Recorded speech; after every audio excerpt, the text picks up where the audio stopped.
পৃথিবীর ইতিহাসে এমন একজন জালেম দেখাতে পারবেন না যে জালেম জুলুম করেছে আর তার প্রায়শ্চিত্ত তাকে দুনিয়াতে পেতে হয়নি। পৃথিবীর ইতিহাসে সর্বপ্রথম জালেম, মানব সভ্যতার মানব ইতিহাসের সর্বপ্রথম জালেম ছিল কাবিল। আদম আলাইহিস সালামের ছেলে কাবিল, সে জুলুম করেছে নিজের আপন ভাই হাবিলের প্রতি। আল্লাহ তাআলা তার মুখ উন্মোচন করে দিয়েছেন, তাকে অপমান অপদস্থ করেছেন, তার এই কুকর্ম আল্লাহ তাআলা ফাঁস করে দিয়েছেন। এটি ছিল আল্লাহর পক্ষ থেকে তার জন্য দুনিয়ার শাস্তি, আখিরাতের শাস্তি তো আছেই। পৃথিবীর ইতিহাসে বহু জালেম গিয়েছে, নমরুদ জুলুম করেছে, আবু জাহাল জুলুম করেছে, উতবা সাহেবা জুলুম করেছে, অনেক পরাশক্তি জুলুম করেছে।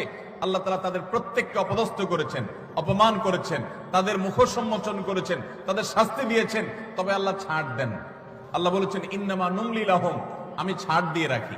ইন্না কাইদি মাতিন, ছাড় দেওয়ার পরে যখন ধরি, সেই ধরাটা হয় বড় শক্ত, সেটা থেকে বাঁচার কোনো উপায়